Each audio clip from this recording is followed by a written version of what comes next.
鄰近港鐵站嘅住宅項目，單位實用價格非常之高，而單位亦都保養非常之新淨。今日我哋嚟到鄰近北角匯嘅港圖軒。如果你都鍾意呢條影片嘅話，不妨點讚同分享啦。如果你喺港島區喺炮台山北角，喺北角要有一間4房嘅單位，其實都唔係咁容易嘅。咁如果你今日呢個4房單位仲要鄰近港鐵站嘅話，會唔會亦都值得你哋考慮呢？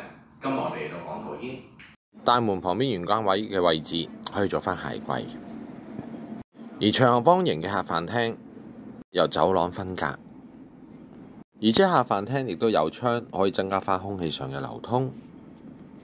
喺開則上亦都方便翻家私咁靈活擺位，而景觀係望翻附近維港方向，可以望到部分維多利亞港之餘，仲可以望到我哋北角嘅海船。而廚房嘅活動空間亦都唔少，係 U 字形嘅設計，加上廚具嘅組合，亦都保養非常之新淨。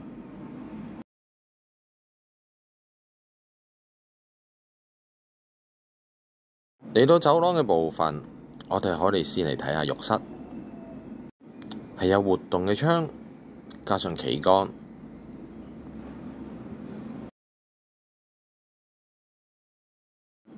嚟到第一間睡房，擺咗單人床之後，旁邊仲可以擺個高身衣櫃，仲有嘅活動空間。順帶一提，就盡可能使用埋窗台嘅部分啦。嚟到第二間房，係環形嘅開則，記住善用埋窗台嘅部分。雖然景觀係望返我哋嘅城市景，但係都望到好靚嘅天空。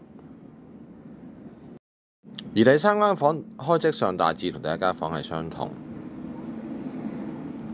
現時單位業主叫價係2680萬，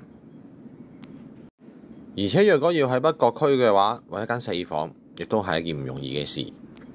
最後嚟睇下主人套房。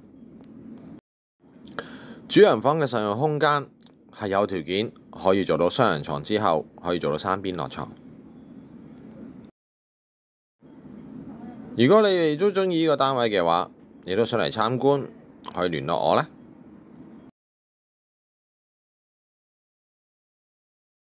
最後我哋可以睇埋主人浴室。